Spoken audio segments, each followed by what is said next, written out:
Thank you very much, Kate. Good morning, everyone. Please allow me to switch off my camera as we have very weak internet connectivity. Thank you. In South Sudan, you can proceed to the next slide. In South Sudan, we have, as you might know, South Sudan is very prone and susceptible to flooding because of the topography. It is a very flat and plain land, and there are a number of issues from the neighboring countries, the heavy rain contributing to the flood, as well as it is along the basin of River Nile.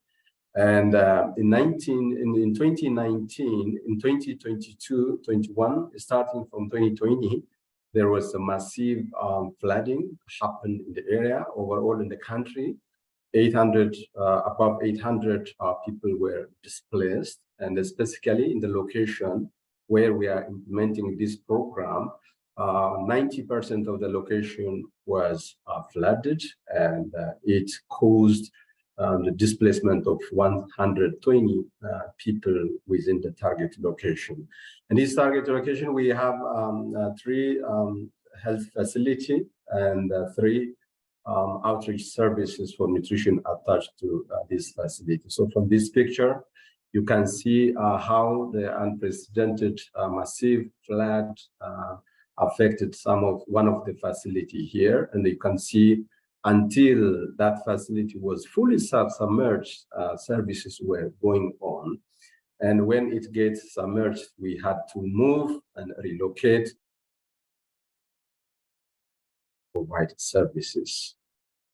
In South Sudan, this is the map. It is located in the eastern part of Africa, and the place where we are implementing this northern location. And you can see from the map, these black colored arrows, they show the first round displacement, and the red arrows show the second round displacement. And there were also the third, and some community members were displaced for 4 times, moving from one location to the other. And one of our facility was completely submerged, and around 40,000 people were forced to move and settle in neighboring locations. Next slide. We had to create some coordination and a synergy between different humanitarian actors as well as community members and UN agencies and government counterparts in order to mitigate the situation that we have been facing. We did a rapid assessment, and we followed where community members were moved and settled. And we had to organize and collaborate with the different stakeholders to establish services in the locations where community members were moved and settled on the few higher grounds available in that different locations. So with the government, and especially WHO and the UNICEF, they provided some high performance tents, as you can see from the picture, so that when we had complete submersion of our facility, we had to erect those high performance tents from WHO and UNICEF immediately and ensured continuity of the services. And the community members in the middle of the crisis, as you can see from the picture, they managed to try to protect further damage, and they contribute their skill and their labor to protect flood and for future disaster in the same manner. So they tried their best to organize themselves. And we had also a strong collaboration with the community members in constructing dikes and changing the course of the water. Next slide.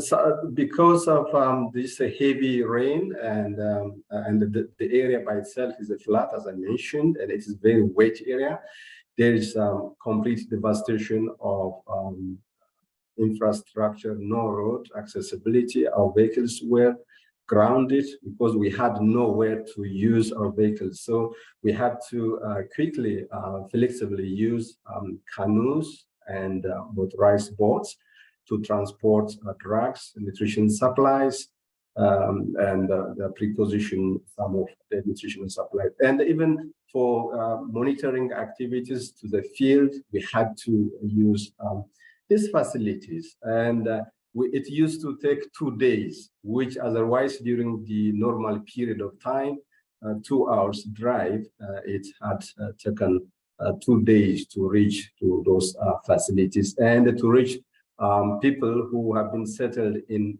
islands, in a very isolated and far locations. And in the same model, we tried to modify and develop operational strategy to scale up and address the needs of displaced people with multi-purpose cash assistance.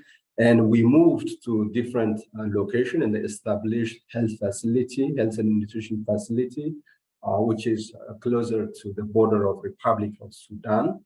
And we had to bring that and a scaling up of response so that community members receive their health services, nutrition services, plus to address their basic needs. We had to provide multi-purpose cash assistance in those locations, as you can see from the picture.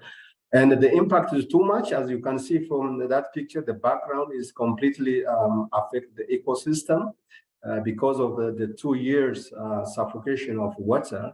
It just killed all the trees, and the trees are now dried up, and the ecosystem is completely changed, and the future of that location is also at serious stake. Next slide.